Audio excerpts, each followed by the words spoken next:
Friends, don't forget to subscribe to the channel to keep up to date with the latest developments.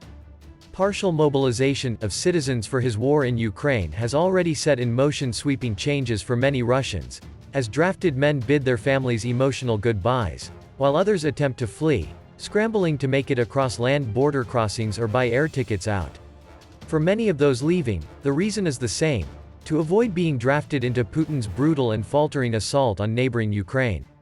But the circumstances surrounding their decisions, and the difficulties of leaving home, are deeply personal to each.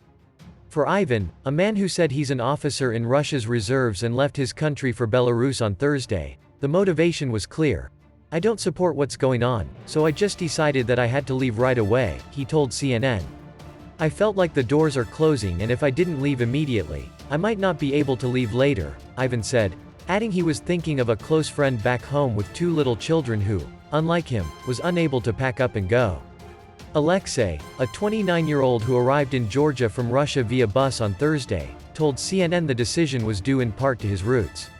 "Half of my family is Ukrainian. I am not in reserves now, for this wave of mobilization, but I think if this goes on, all the men will be qualified," he said. Cars queue to enter the Brusnichnoi checkpoint on the Russian-Finnish border in the Leningrad region of Russia on September 22. Putin declared on Wednesday that 300,000 reservists would be drafted, as Moscow seeks to replenish depleted forces after a successful counter-offensive from Kyiv this month.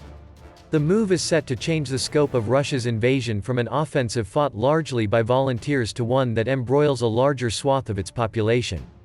The announcement unleashed a scramble for some Russians, with social media chatter on platforms like Telegram exploding with people frantically trying to figure out how to get seats in vehicles headed to the borders, with some even discussing going on bicycle. Long lines of traffic formed at land border crossings into several countries, according to video footage. Images on Kazakh media websites appeared to show vehicles backed up near the Russia-Kazakhstan border. In one, posted by Kazakh media outlet Tengri News, a person can be heard saying their vehicle has been at a standstill for 10 hours in Russia's Saratov region, as they try to make their way to Kazakhstan. "Endless cars. Everyone is running. Everyone is on the run from Russia," the person in the video can be heard saying. CNN cannot independently verify the videos. At the arrivals hall of Istanbul airport on Friday, 18-year-old student Daniel told CNN of his plans to wait it out in Turkey.